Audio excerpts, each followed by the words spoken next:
Hello there. I'm Windermere Real Estate's Chief Economist, Matthew Gardner, and welcome to the latest episode of Mondays with Matthew. Now, before I get started, I want to let you know that this will be the final episode of Mondays with Matthew for 2021, as I'm going to be taking Christmas off. And therefore, it's time to offer you my forecasts for the US economy and the country's housing market in 2022. Although many people, including myself, had hoped that COVID-19 would have become a somewhat distant memory by now, and that the economy would have recovered, this was sadly not to be the case. The pandemic's influence on the economy is still being felt.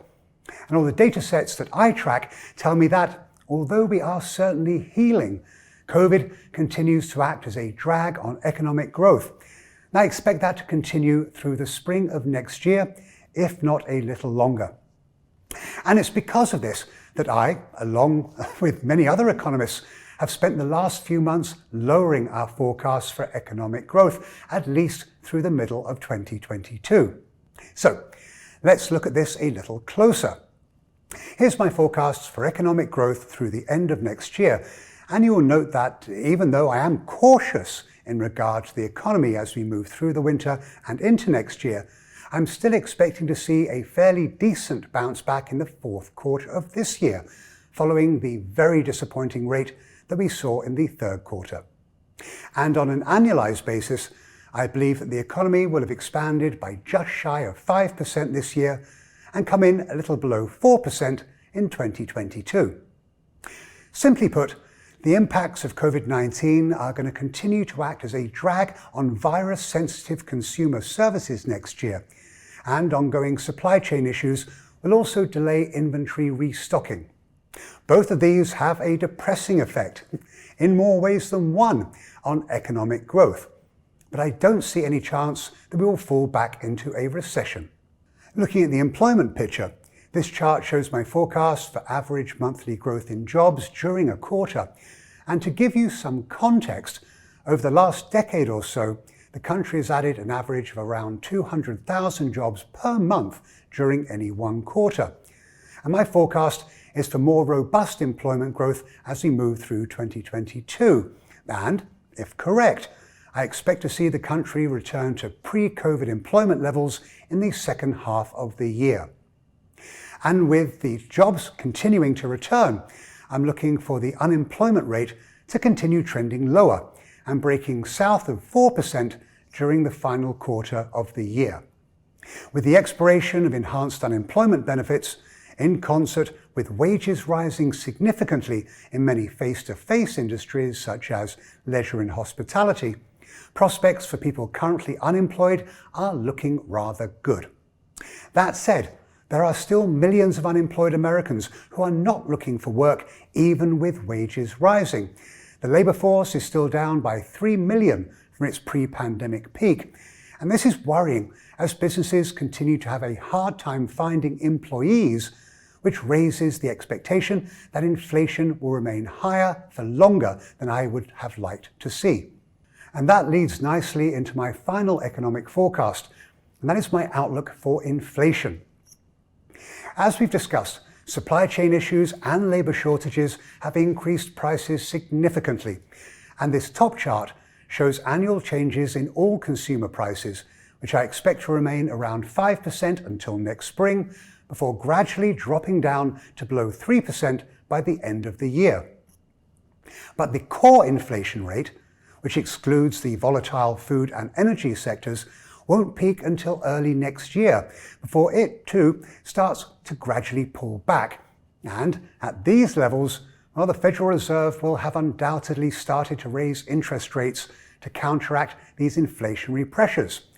This is not pretty, but I absolutely do not believe that we are in some sort of inflationary spiral, or that stagflation will raise its ugly head again. Okay, now it's time to turn our attention to the US housing market, which was a beacon of hope during the pandemic period.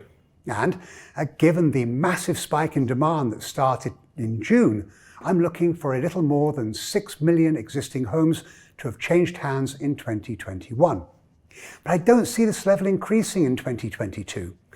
mainly due to ongoing supply limitations as well as rising affordability issues, and therefore forecasting sales to pull back, albeit very modestly, next year. That said, the country has never seen more than 6 million homes selling in a single year since records were first kept, so the number is still very impressive. And with the market as tight as it has been so far this year, it shouldn't be any surprise to see median sale prices skyrocketing.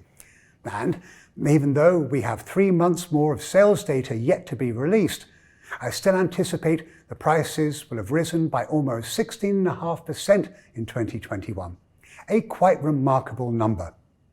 This pace of appreciation has never been seen before. In fact, the closest, is back in 2005, when the housing bubble was inflating rapidly. But even then, prices only rose by 12.2%. But, as I mentioned in my sales forecast, this pace of growth is unsustainable, and I'm expecting to see some of the heat come off the market next year.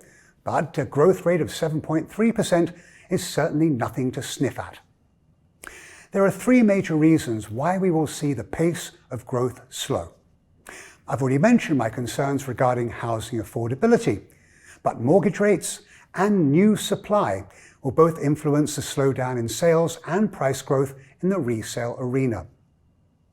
Although I don't prepare a forecast for housing affordability, this is where I expect to see mortgage rates through the end of next year.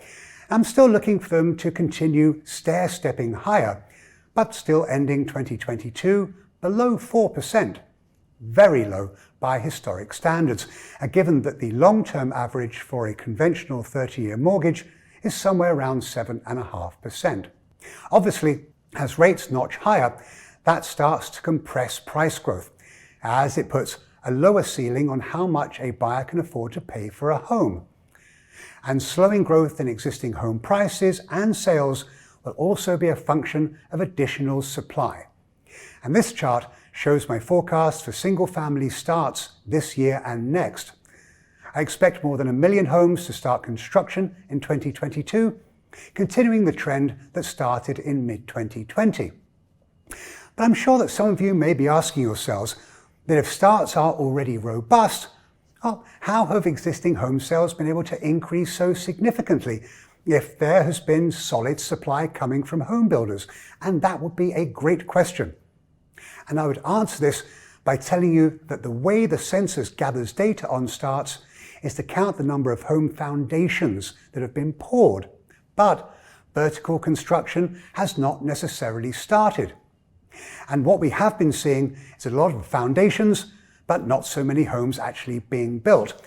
And we know this by looking at the number of homes that are for sale but have yet to be started.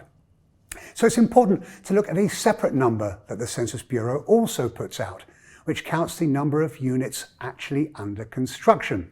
And that number has been growing significantly over the course of the last 18 months or so. Builders have been hamstrung with rising labour and material costs, which will lead new home sales this year to fall below the number seen in 2020. However, I do expect this to pick up significantly next year. My current forecast calls for 927,000 new homes to be sold in 2022. So there you have it, my economic and housing market forecast for 2022. Of course, there are still a number of variables that could lead me to revise this forecast. But as an old economics professor of mine used to tell me, Gardner, forecast well, but forecast often. If everything goes according to my plan, you should expect to see the housing market start to move towards some sort of balance next year. But I'm afraid that it will still remain out of equilibrium until at least 2023. And if you're wondering, nope, I don't see a housing bubble forming, and I'm also not at all concerned about homeowners currently in forbearance. But it would be silly to say that there aren't any issues in the housing market that do concern me, because there are. The biggest of which, housing affordability.